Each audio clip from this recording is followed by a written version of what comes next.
ഇന്ത്യയിൽ മാത്രം 3000-ൽ മേലെ മ്യൂച്വൽ ഫണ്ട്സ് ഉണ്ട്.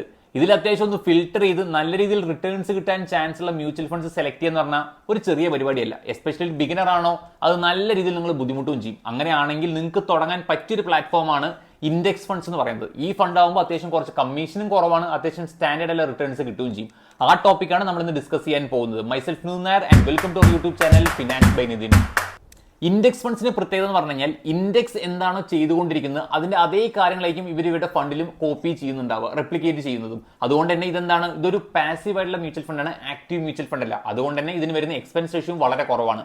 നമ്മളിന്ന് പഠിക്കാൻ പോകുന്ന ടോപ്പ് 3 ഇൻഡെക്സ് ഫണ്ട്സ് ഏതൊക്കെയാണെന്നാണ്. First one is Nifty 50 index fund. ഇത് ഇന്ത്യയിലെ തന്നെ ടോപ്പ് പെർഫോം ചെയ്യുന്ന 50 കമ്പനീസിലേക്കും ഇൻവെസ്റ്റ് ചെയ്യുന്നുണ്ടാവുക. അതായത് നിഫ്റ്റി 50 എന്ന് പറയുന്ന ഇൻഡെക്സിനേക്കും ഫോളോ ചെയ്യുന്നുണ്ടാവുക. സോ തീർച്ചയായിട്ടും ഇന്ത്യയിലെ ടോപ്പ് 50 കമ്പനീസ് ആകുമ്പോൾ ഡീസെന്റ് ആയിട്ടുള്ള പെർഫോമൻസ് ഉണ്ടാവും. എല്ലാം ലാർജ് ക്യാപ്പ് ആയിരിക്കും. ഒരു ഡീസെന്റ് ആയിട്ടുള്ള റിട്ടേൺസ് നമുക്ക് എക്സ്പെക്ട് ചെയ്യാം. സപ്പോസ് കണക്ക് വെച്ച് നോക്കുകയാണെങ്കിൽ നിങ്ങൾ 2009 മുതൽ ഒരു 10,000 നിങ്ങളോട് ഇൻവെസ്റ്റ് ചെയ്തു, എല്ലാ കൊല്ലും ഒരു 10% സ്റ്റെപ്പ് അപ്പും ചെയ്തിട്ടുണ്ടെന്നാണെങ്കിൽ നിങ്ങൾക്ക് ഇപ്പൊ നിങ്ങളുടെ കയ്യിൽ ഉണ്ടാവുന്ന റിട്ടേൺസ് പറയുന്നത് ഏതാണ്ട് 85 ലക്ഷത്തിന് മേലെ ആയിരിക്കും. സോ അത്രത്തോളം അത്യാവശ്യം ഗ്രോത്ത് വരാനും വളരെയധികം സേഫ് ആയിട്ടുള്ളതും കുറച്ച് എക്സ്പെൻസ് റേഷ്യോ കുറവുമായിട്ടുള്ള ഒരു ഫണ്ടാണ് നിഫ്റ്റി 50 എന്ന ഇൻഡെക്സ് ഫണ്ട്.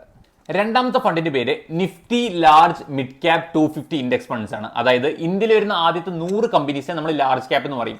101 മുതൽ 250 വരെ നമ്മൾ മിഡ് ക്യാപ്പ് എന്ന് പറയും. 251 to 600 വരെ നമ്മൾ സ്മോൾ ക്യാപ്പ് എന്ന് പറയും. സോ നമ്മൾ സംസാരിച്ചുകൊണ്ടിരുന്ന ഫണ്ടിന്റെ പേര് നിഫ്റ്റി ലാർജ് മിഡ് ക്യാപ് 250. അതായത് ഇന്ത്യയിൽ വരുന്ന ടോപ്പ് 250 കമ്പനീസിലേക്കും ഈ ഫണ്ട് ഇൻവെസ്റ്റ് ചെയ്യുന്നുണ്ടാവുക. ഇവിടെ 50% പോകാൻ പോകുന്നത് ലാർജ് ക്യാപ്പിൽ വരുന്ന 100 കമ്പനീസും റിമൈനിങ് ആയിട്ടുള്ള 50% പോകാൻ പോകുന്നത് മിഡ് ക്യാപ്പിൽ വരുന്ന 150 കമ്പനീസും ആയിരിക്കും. നല്ല സ്റ്റാൻഡേർഡ് റിട്ടേൺസ് ആയിട്ടുള്ള 17% മേലെയാണ് ഇത് ആക്ച്വലി നമുക്ക് തന്നിരിക്കുന്ന റിട്ടേൺസ് എന്ന് പറഞ്ഞു കഴിഞ്ഞാൽ.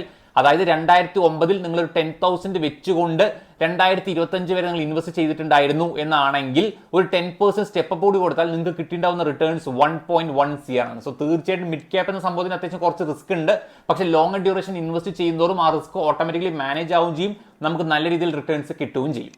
മൂന്നാമത്തെ പേര് നിഫ്റ്റി 500 ഇൻഡെക്സ് ഫണ്ട് എന്നാണ്. നിങ്ങൾ അത്യാവശ്യം ഒരു ലോങ് ഡ്യൂറേഷൻ ആയിട്ടുള്ള 10 കൊല്ലത്തിന് മേലെ ഇൻവെസ്റ്റ് ചെയ്യണമെങ്കിൽ മാത്രം ഈ ഒരു ഫണ്ട് കൺസിഡർ ചെയ്താൽ മതി. കാരണം ഇതിൽ അത്യാവശ്യം സ്മോൾ ക്യാപ്പിന്റെ എക്സ്പോഷർ കുറച്ച് കൂടുതലാണ്.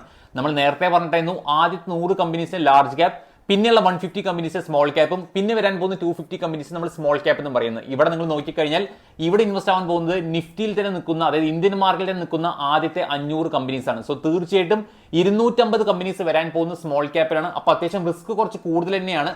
നിങ്ങളൊരു 10,000 വെച്ചുകൊണ്ട് ഒരു 10% സ്റ്റെപ്പും വെച്ചുകൊണ്ട് നിങ്ങൾ 2009 സ്റ്റാർട്ട് ചെയ്തിട്ടുണ്ടായിരുന്നു എങ്കിൽ നിങ്ങൾക്ക് ഇപ്പോൾ കയ്യിൽ ഓൾമോസ്റ്റ് ലൈക്ക് ഒരു 96 lakhs കയ്യിലിട്ടുണ്ടാവും. ഒബ്വിയസ്ലി നല്ല റിട്ടേൺസ് തന്നെയാണ്. ബട്ട് സ്റ്റിൽ ലോങ് ഡ്യൂറേഷനിൽ ഇൻവെസ്റ്റ് ചെയ്യുമ്പോൾ മാത്രമാണ് ഈ ഫണ്ട് കൂടുതൽ സേഫ് ആവുന്നുള്ളൂ. കാരണം ഇതിന് സ്മോൾ ക്യാപ്പിന് എക്സ്പോഷർ കുറച്ച് കൂടുതലാണ്. സോ അത്യാവശ്യം ഒരു ലോങ് ഡ്യൂറേഷൻ നോക്കുന്നുണ്ടെന്നാണെങ്കിൽ തീർച്ചയായിട്ടും നിങ്ങൾക്ക് ഈ ഫണ്ടും കൺസിഡർ ചെയ്യാൻ പറ്റും തന്നെയാണ്. സോ ഒരു ബിഗിനർ ആണ് നിങ്ങൾ, അല്ലെങ്കിൽ ഒരു കൺസർവേറ്റീവ് റിട്ടേൺസ് മാത്രം കിട്ടിയാൽ മതി, വളരെയധികം സേഫ് ആയിട്ടൊരു മ്യൂച്വൽ ഫണ്ടാണ് വേണ്ടതെന്നാണെങ്കിൽ തീർച്ചയായിട്ടും നമ്മൾ പറഞ്ഞ 3 ഇൻഡെക്സ് ഫണ്ട് നിങ്ങൾക്ക് കൺസിഡർ ചെയ്യാം. ഇതുപോലുള്ള ഇൻഫോർമേറ്റീവ് വീഡിയോസിന് വേണ്ടി നമ്മുടെ പേജ് സബ്സ്ക്രൈബ് ചെയ്യുക, ലൈക്ക് ചെയ്യുക, ഫ്രണ്ട്സായിട്ട് ഷെയർ ചെയ്ത് കൊടുക്കുക. അപ്പോൾ താങ്ക് യു.